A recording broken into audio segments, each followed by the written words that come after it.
చేస్తున్నారన్న. ఇది ఎప్టమ్ police academy ఉంది కదా, సో వాళ్ళది మ్యాథ్స్ బాగుందంటే ప్రాక్టీస్ చేస్తున్నా. చెప్పు ఇటు వచ్చినవరా? నోటిఫికేషన్ ఎప్పుడు వస్తుంది అన్న? నోటిఫికేషన్ వస్తుంది అంటున్నారు రా, త్వరలో వస్తుంది అని అంటున్నారు. చూద్దాం ఎప్పుడు వస్తుంది. 6 months later. అన్న నోటిఫికేషన్ మళ్ళీ ఏమైందిరా? నోటిఫికేషన్ ఎప్పుడు వస్తుంది అన్న? నోటిఫికేషన్ వస్తుందిరా. సరేదా ఇక్కడ కూర్చొని నేను చెప్తాను. సరే నీకు కొన్ని క్వశ్చన్స్ అడుగుతాయి. ఇప్పుడు నోటిఫికేషన్ అంటున్నావు కదా, నువ్వు ఏమేమి ప్రిపేర్ అయినావు ఇప్పటికి?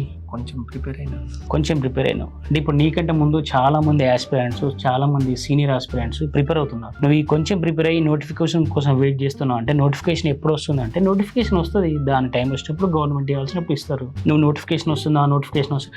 సరే ఇప్పుడు నువ్వు ప్రిపేర్ కాలేదు, నోటిఫికేషన్ వచ్చినాక ఏం చేస్తావు? నోటిఫికేషన్ వస్తే ప్రిపరేషన్ స్టార్ట్ చేయాలి. ఇప్పుడు ఎలా ఉంటదంటే ఒక యుద్ధానికి సైనికుడు వెళ్ళినప్పుడు ఆయుధాలు లేకుండా పోయినట్టు ఉంటుంది. మరి ముందు అన్ని చదవండి, నోటిఫికేషన్ సంబంధించినది. నువ్వు ఏ ఎగ్జామ్ ప్రిపేర్ అవుతున్నావో ముందు దానికి మొత్తం ప్రిపేర్ అయిన తర్వాత అప్పుడు నోటిఫికేషన్ నుంచి ఆలోచించు. నోటిఫికేషన్ నుంచి ఎవరు ఆలోచించాలంటే సిలబస్ మొత్తం అయిపోయి టెస్ట్ సిరీస్లు రాసి రివిజన్స్ చేసి వాళ్ళు ఇప్పుడు మీ నోటిఫికేషన్ వస్తే రాయగలుగుతామని ఒక కాన్ఫిడెన్స్ ఉన్న వాళ్ళు ఆలోచించాలి. ఏం చదవక ముందే బుక్స్ ముందు పెట్టుకొని నోటిఫికేషన్ ఎప్పుడు వస్తుందో అప్పుడే చదువుతాం అంటే అది తప్పు.